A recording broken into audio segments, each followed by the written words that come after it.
Kilo de Ciencia, un podcast de cienciaes.com con Jorge Laborda Fernández. Hoy os invitamos a escuchar necesidades diarias de lípidos.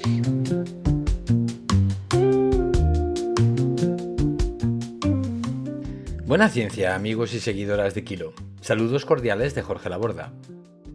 En este episodio de Kilo in Memoriam, la Fundación Francisco Grande, Ángel Rodríguez Lozano y quien nos habla, os ofrecemos la primera parte de una conferencia impartida por el profesor Francisco Grande Cobian, titulada Necesidades diarias de lípidos.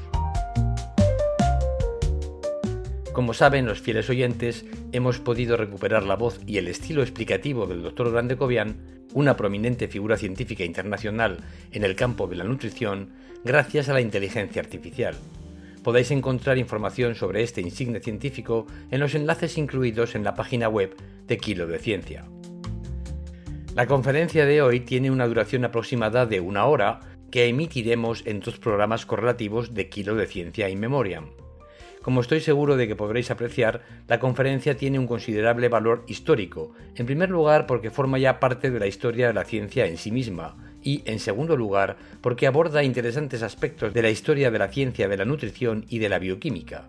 No obstante, la conferencia no solo es historia, es también ciencia, y contiene una serie de notables conocimientos sobre la importancia de los lípidos en la nutrición humana que siguen siendo completamente válidos. Sin más dilación, os dejo ya con las palabras del Dr. Francisco Grande Cobian.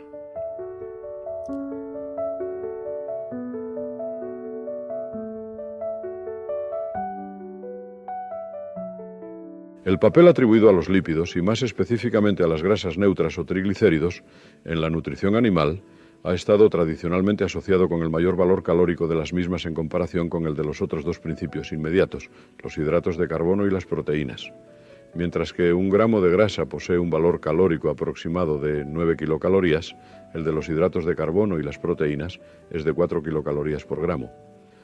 A mediados del pasado siglo, Liebig incluía a las grasas y los hidratos de carbono en el grupo de alimentos por él denominado alimentos respiratorios, es decir, alimentos cuya principal función nutritiva consiste en servir como combustibles que, al ser oxidados en el organismo, suministran la energía que los seres vivos necesitan continuamente.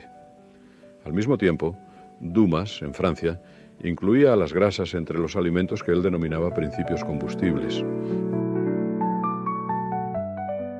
La demostración en 1866 por Lawes y Gilbert y otros investigadores de la capacidad del organismo animal para producir grasa a partir de los hidratos de carbono hizo pensar que las grasas no son, en sentido estricto, indispensables para la nutrición de los animales, puesto que estos pueden formarlas a partir de otros compuestos carbonados.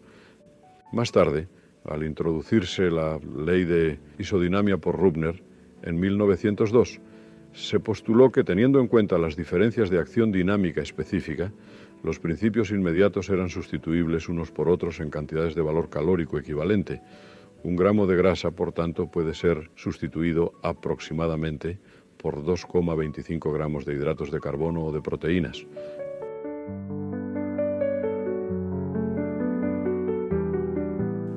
Los conocidos experimentos de Pettenkofer y Voigt, publicados en 1866, demostraron que las grasas constituyen el principal combustible del organismo animal durante el ayuno. Ya entrado el siglo XX, los estudios realizados por los investigadores franceses Mayer y Schaeffer en 1914 y por Terrouin en 1927 demostraron que no todos los lípidos tisulares se comportan igualmente durante el ayuno, mientras que las grasas neutras o triglicéridos desaparecen en el curso de la inanición. Una cierta proporción de componentes lipídicos, principalmente fosfátidos, permanecen inalterados.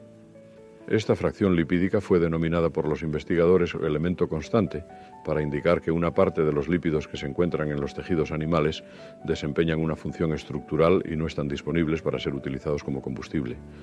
La fracción lipídica denominada elemento variable, constituida principalmente por triglicéridos, es, en cambio, una fracción cuya función consiste fundamentalmente en servir de reserva de energía y cuya cantidad varía con el estado nutritivo y las demandas energéticas del sujeto.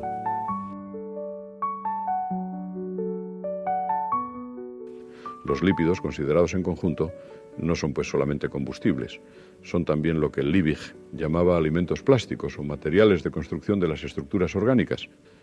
Al descubrirse las vitaminas a comienzos del siglo XX, se atribuye a las grasas alimenticias un nuevo papel que consiste en servir de vehículo a las vitaminas liposolubles. La dieta debe contener, por tanto, una cierta proporción de grasa a fin de satisfacer las necesidades de vitaminas liposolubles que en los alimentos se encuentran asociadas con los componentes lipídicos de los mismos. En 1929, los estudios realizados por Burr y Burr en el Departamento de Bioquímica de la Universidad de Minnesota pusieron de manifiesto la producción de un síndrome de deficiencia nutritiva en los animales de experimentación sometidos a una dieta desprovista de grasa. Pudo deducirse de estos experimentos que el organismo animal requiere el aporte alimenticio de ciertos ácidos grasos que no es capaz de sintetizar y que son necesarios para su nutrición.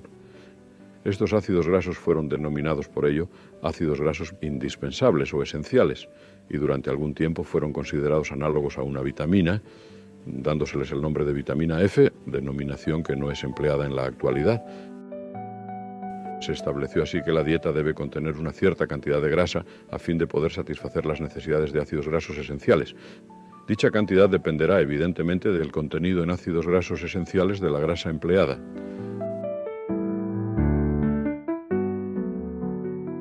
A partir de la terminación de la Segunda Guerra Mundial, el interés en el estudio de la patogenia de la arteriosclerosis y sus complicaciones clínicas, como el infarto de miocardio, una importante causa de muerte en los países desarrollados, puso de relieve la existencia de una relación entre el consumo de grasa y el desarrollo de dicho proceso patológico.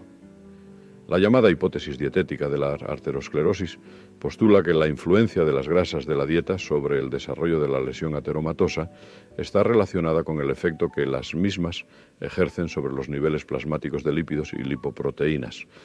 Aparece así otro papel para las grasas, que consiste en su capacidad para actuar como factores de regulación de las concentraciones de los lípidos del plasma, particularmente el colesterol, y su distribución entre las distintas lipoproteínas circulantes. Mucho del interés actual en el estudio del papel de las grasas en la nutrición humana está encaminado a establecer la cantidad y composición de las grasas de la dieta más favorables para mantener los niveles deseables de colesterol y lipoproteínas del plasma sanguíneo en el intento de prevenir el desarrollo del proceso arteriosclerótico y sus complicaciones clínicas. Según se desprende del desarrollo histórico que acabo de esbozar, el papel de las grasas en la nutrición humana incluye las funciones siguientes. 1. Fuente de energía. 2. Fuente de materiales de construcción. 3. Vehículo de vitaminas liposolubles. 4. Suministro de ácidos grasos esenciales. 5. Factor regulador de los niveles plasmáticos de lípidos y lipoproteínas. A estas 5 funciones fundamentales debe añadirse el papel que las grasas desempeñan en la palatabilidad y poder de saciedad de la dieta, así como su importancia en la técnica culinaria, la conservación y la transformación industrial de los alimentos. Vamos a abordar ahora el papel de las grasas como fuente de energía. Debido a su mayor valor energético por unidad de peso, el contenido de grasa de las dietas habituales es el principal determinante de la densidad calórica de las mismas, es decir, de su valor calórico por unidad de peso o volumen. Las dietas espontáneamente consumidas por sujetos con elevadas necesidades de energía tienden a contener una mayor proporción de grasa que las consumidas por los sujetos con menores necesidades de energía. Esto permite satisfacer las necesidades de energía sin aumentar el volumen de la dieta. El consumo de grasa varía considerablemente de unas poblaciones a otras. En los países menos desarrollados, las grasas aportan un 10% o menos del valor energético de la dieta, mientras que en los países más desarrollados aportan un 45% o más. Estos datos indican que es posible mantener un estado de nutrición aceptable con dietas de muy distinto contenido de grasa. Una creencia muy extendida es que las personas que habitan en regiones muy frías tienden a consumir dietas de elevado contenido de grasa. Pero esta tendencia parece estar determinada principalmente por la naturaleza de los alimentos disponibles, que son generalmente alimentos de origen animal, ricos en grasas y proteínas y pobres en hidratos de carbono. El estudio de las dietas consumidas por los miembros de las Fuerzas Armadas estadounidenses y canadienses estacionados en distintas partes del globo, realizado por Johnson y Clark en 1947, muestra un consumo espontáneo de dietas con proporciones prácticamente constantes de proteínas, grasas e hidratos de carbono. No parece, pues, que los factores climáticos ejerzan una influencia decisiva sobre la preferencia por un determinado tipo de alimento. Las dietas consumidas por distintas poblaciones no solo difieren por su contenido de grasa, difieren también por la naturaleza de la grasa en ellas contenida. Habitualmente las grasas alimenticias se clasifican atendiendo a su origen en grasas animales y vegetales. Atendiendo a su distribución suelen clasificarse en grasa invisible y grasa visible. La primera es la que forma parte de los alimentos, mientras que la segunda se presenta separadamente como tal. Finalmente, y atendiendo a su estado físico, hablamos de grasas y aceites. Las primeras son sólidas a la temperatura ambiente y las segundas líquidas a dicha temperatura. Las grasas empleadas en la alimentación humana son principalmente triglicéridos y difieren unas de otras por la naturaleza de los ácidos grasos que esterifican la molécula de glicerol. Los ácidos grasos, a su vez, se diferencian por su tamaño molecular y por su grado de saturación. Las grasas son muy eficientemente utilizadas por el aparato digestivo del hombre sano, que absorbe un 95% o más de la grasa contenida en la dieta. Pero la absorción de la grasa por el aparato digestivo es influida por la composición de la misma en términos de ácidos grasos. En términos generales, para igual grado de saturación, los ácidos grasos de cadena corta se absorben mejor que los de cadena larga. Para el mismo tamaño molecular, los ácidos grasos insaturados se absorben mejor que los saturados. La posición que ocupan los distintos ácidos grasos en la molécula del triglicérido es un importante factor para su utilización digestiva. Hablemos por un momento sobre la grasa como reserva energética del organismo animal. La grasa constituye la principal reserva energética del organismo animal y es fácil comprender que así sea.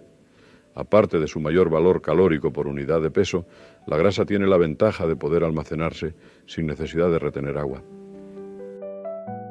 Un joven de 70 kilos, en estado de nutrición normal, posee un 15 a 16% de grasa corporal, lo que equivale a 11 kilos de grasa, es decir, 100.000 kilocalorías. Para almacenar la misma cantidad de energía en forma de glucógeno, sería necesario almacenar unos 25 kilos de dicho polisacárido. Pero el glucógeno se almacena con unas 3 veces su peso de agua. Por tanto, el almacenamiento de 100.000 kilocalorías en forma de glucógeno supone un aumento del peso corporal de unos 100 kilos. En los animales superiores, la grasa se almacena fundamentalmente en el tejido adiposo, siendo importante señalar que el tejido adiposo, tal como lo conocemos, solo existe en los mamíferos y las aves, las dos clases de vertebrados que mantienen constante su temperatura corporal. La aparición del tejido adiposo aparece pues asociada a la adquisición de la homeotermia.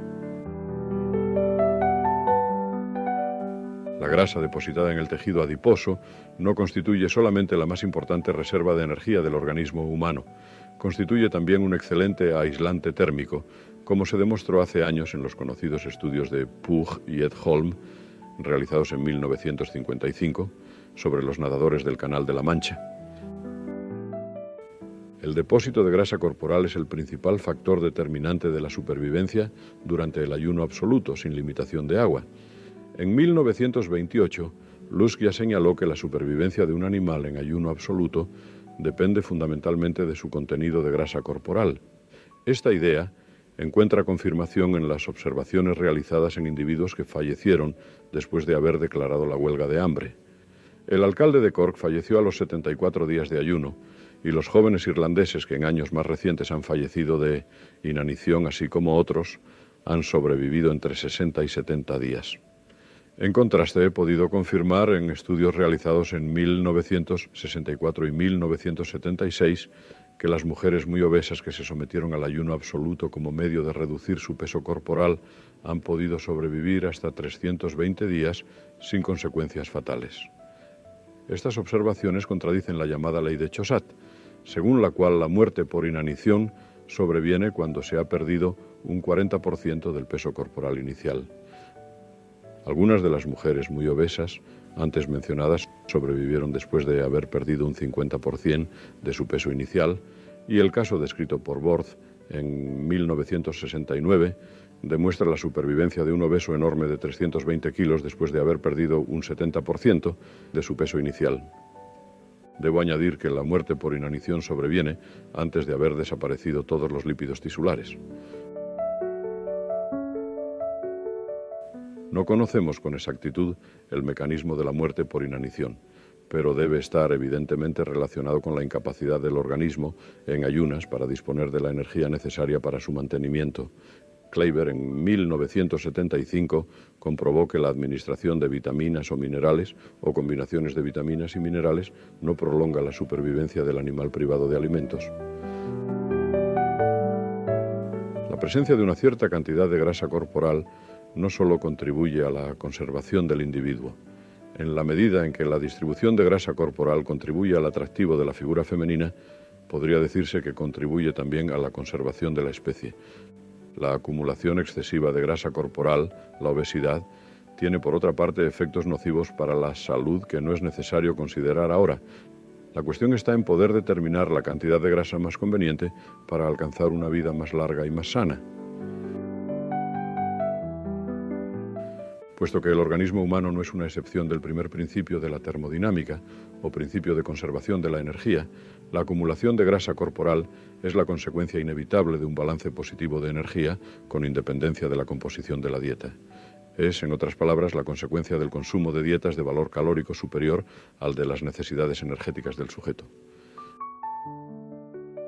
La medida del contenido de grasa corporal permite, por tanto, la evaluación del estado nutritivo del sujeto desde el punto de vista energético. El interés actual por la determinación del contenido de grasa corporal se inicia durante la Segunda Guerra Mundial con los estudios de Benke en 1942, encaminados a desarrollar un método para el diagnóstico de la obesidad más fiable que la simple determinación del peso corporal relativo. Benke empleó el método densitométrico, empleado originalmente por Arquímedes, para determinar la proporción de oro y plata en la corona del rey Hierón de Siracusa. Este método fue desarrollado en nuestro laboratorio de la Universidad de Minnesota en 1980, pero tanto este como otros métodos propuestos requieren instrumental y experiencia que no están al alcance de todos los laboratorios. En la clínica se utiliza la medida de los pliegues cutáneos, que permite una determinación aproximada del contenido de grasa corporal. El lector interesado por los métodos de determinación de la grasa corporal puede encontrar un análisis crítico de los mismos en una publicación mía de 1975.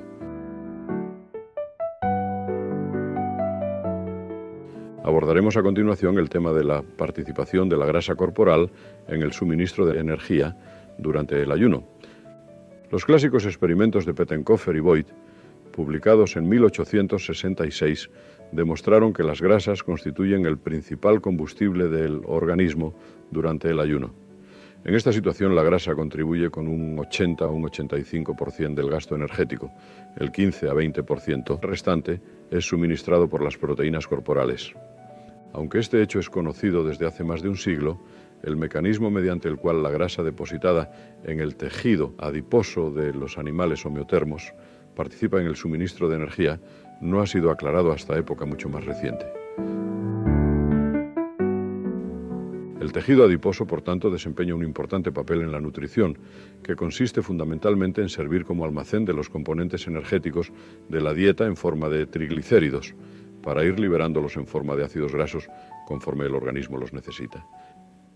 Es de interés histórico señalar que este papel del tejido adiposo fue reconocido en 1928 por los clínicos vieneses Shurilov en la frase que a continuación transcribo: el tejido adiposo no debe ser considerado, como ha ocurrido hasta ahora, como un puro depósito de grasa con escasa participación en los procesos metabólicos, sino como una estación de tránsito para los alimentos ingeridos que se encuentra en el centro de la actividad metabólica. Estos autores propusieron que la función de la insulina estaba relacionada con la formación y el mantenimiento del depósito adiposo, pero hasta 1958 no se demostró la notable susceptibilidad del tejido adiposo al efecto de la insulina.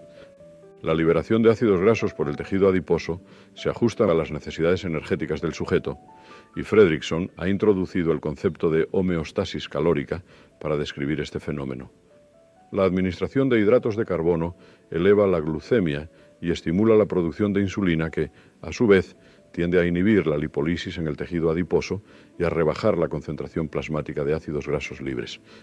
Dado que la captación de ácidos grasos libres por los tejidos es una función de su concentración plasmática, más exactamente de su concentración con respecto a la concentración de albúmina del plasma, una elevación de la concentración plasmática de ácidos grasos libres significa generalmente un aumento en la liberación de los mismos por el tejido adiposo. Tratemos ahora del tema de las grasas como fuente de energía para la actividad muscular. Hace casi 200 años demostró Lavoisier que la actividad muscular aumenta las necesidades de energía del organismo humano, lo que se manifiesta en un aumento del consumo de oxígeno. Mientras que un sujeto joven de 70 kilos de peso consume unos 240 a 250 mililitros de oxígeno por minuto en reposo, su consumo de oxígeno puede elevarse a 4 o más litros por minuto cuando practica un ejercicio intenso. En atletas bien entrenados, el consumo de oxígeno puede llegar a 7,4 litros por minuto en una carrera de esquí, por ejemplo. En contra de lo creído por Levy, las proteínas no son el combustible que el músculo utiliza durante su actividad. A finales del primer cuarto del siglo XX, como consecuencia de la obra de Meyerhoff, Hill y otros, los hidratos de carbono pasaron a ser considerados el principal combustible del músculo en actividad. Varios autores, sin embargo, se interesaron por el estudio del papel de las grasas como fuente de energía para la actividad muscular. En 1920, Krog y Lindhard examinaron esta cuestión y observaron que la eficiencia mecánica de la actividad muscular era ligeramente menor cuando las grasas eran el combustible principal que cuando se utilizaban preferentemente hidratos de carbono. Está bien establecido en la actualidad que el músculo esquelético en reposo deriva la mayor parte de su energía de la oxidación de ácidos grasos. Durante la actividad, la proporción de energía derivada de la oxidación de hidratos de carbono aumenta en proporción a la intensidad del esfuerzo realizado. A niveles máximos de actividad, el músculo deriva casi la totalidad de su energía de la oxidación de hidratos de carbono. Los experimentos de Christensen y Hansen en el laboratorio de Krog, publicados en 1939, demostraron que después del consumo de una dieta hidrocarbonada, los sujetos, yo fui uno de ellos, podían trabajar un tiempo 3 veces más largo que cuando consumían una dieta grasa. Estos resultados han sido comprobados por Bergström y colaboradores en 1967 en sujetos que realizaban un ejercicio de intensidad equivalente a un 75% de su consumo máximo de oxígeno. Cuando los sujetos consumían su dieta mixta habitual, eran capaces de mantener el ejercicio durante 114 minutos, pero después de consumir una dieta de grasa y proteínas, no podían mantener el ejercicio más que 57 minutos. Por el contrario, después de consumir durante 3 días antes del ejercicio una dieta rica en hidratos de carbono, eran capaces de mantener su actividad durante 167 minutos.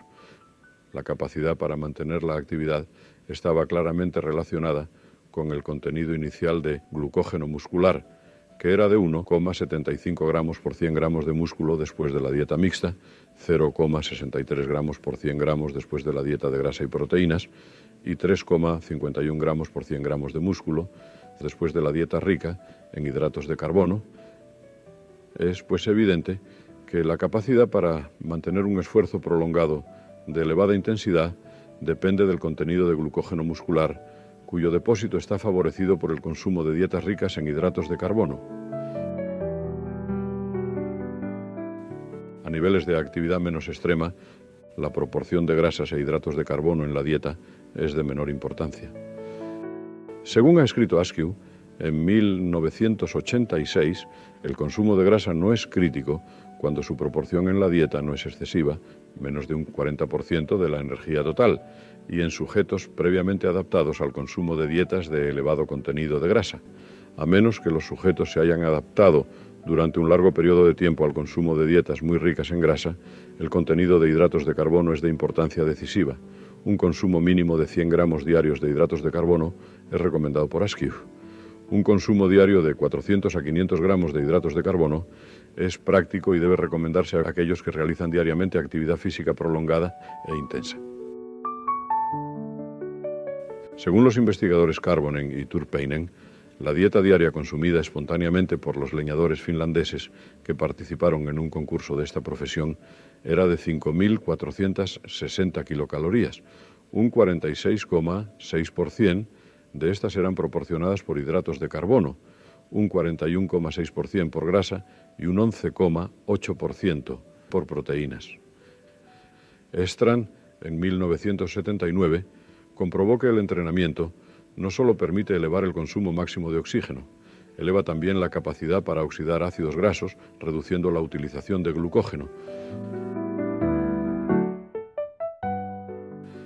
Otro interesante aspecto dietético es la proporción entre grasas e hidratos de carbono y su influencia sobre la síntesis proteica y el crecimiento. Los hidratos de carbono y las grasas son las dos principales fuentes de energía en las dietas consumidas por el hombre, pero su proporción varía de unas poblaciones a otras. En las dietas habituales en los países desarrollados, los hidratos de carbono contribuyen entre un 45 y un 50% de la energía total y las grasas entre un 40 a 45%. Las proteínas contribuyen en una menor proporción de energía, relativamente constante, del orden de un 10 a un 15% de la energía total de la dieta. Un aumento en la proporción de grasa de la dieta lleva consigo una disminución de la proporción de hidratos de carbono y viceversa. Es, pues, de interés conocer el efecto que sobre los procesos nutritivos pueden ejercer los cambios en la contribución calórica relativa de dichos principios inmediatos. Aunque esta cuestión ha sido objeto de un número considerable de estudios, Lindmark, en 1985, afirmaba que no poseemos información suficiente para determinar con seguridad cuál es la proporción más favorable entre las contribuciones de las grasas y los hidratos de carbono al valor calórico de las dietas consumidas por el hombre. Una excelente revisión de este problema ha sido publicada en 1980 por Romsos y Clark. A ella debe referirse el lector deseoso de información más extensa de la que aquí puedo dar.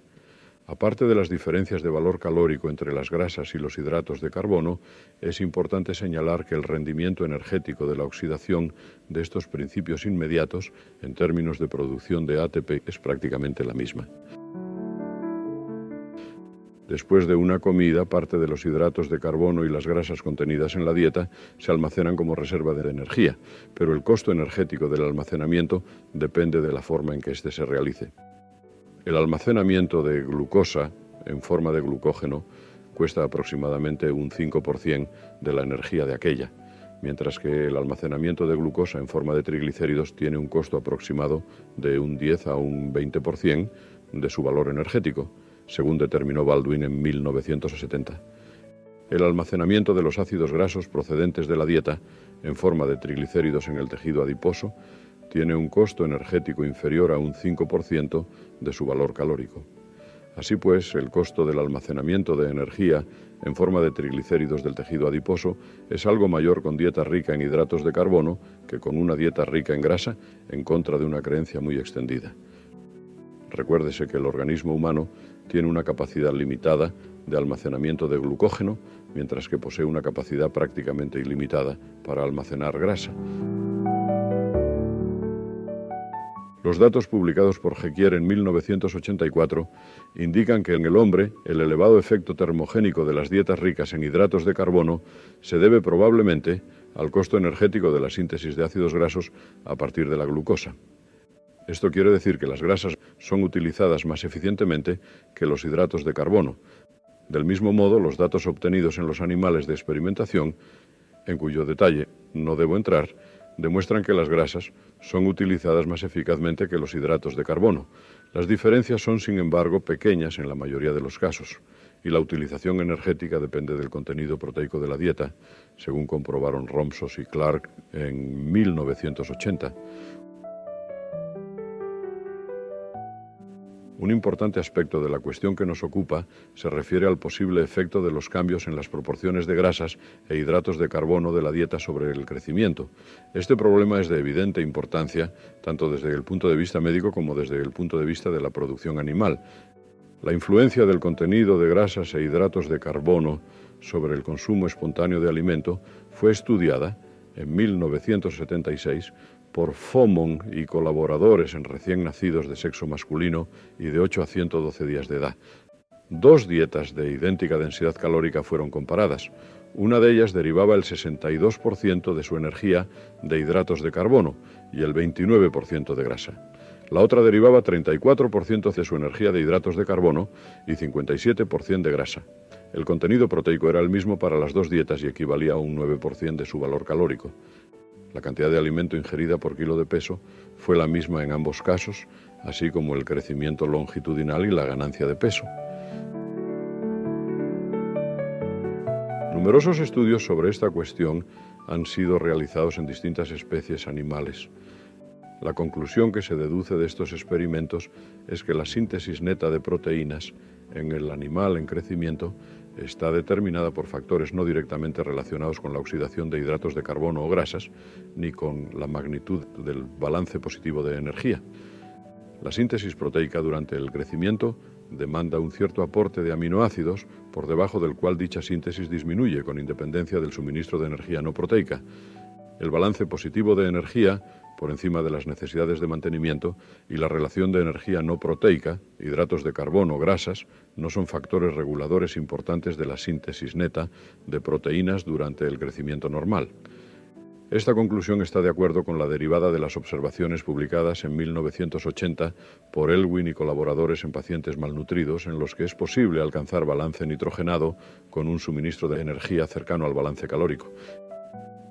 Y hasta aquí lo que les quería contar hoy. Muchas gracias por su atención.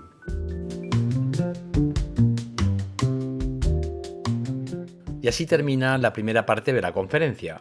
Os emplazo a escuchar la segunda parte en unos días, en la que el Dr. Grande nos hablará, entre otras cosas, del papel desempeñado por los lípidos en tanto que elementos estructurales de las células, de las necesidades de ácidos grasos esenciales, de las grasas como vehículos de vitaminas liposolubles y de la influencia de las grasas de la dieta sobre los niveles plasmáticos de colesterol y su influencia sobre las enfermedades cardiovasculares.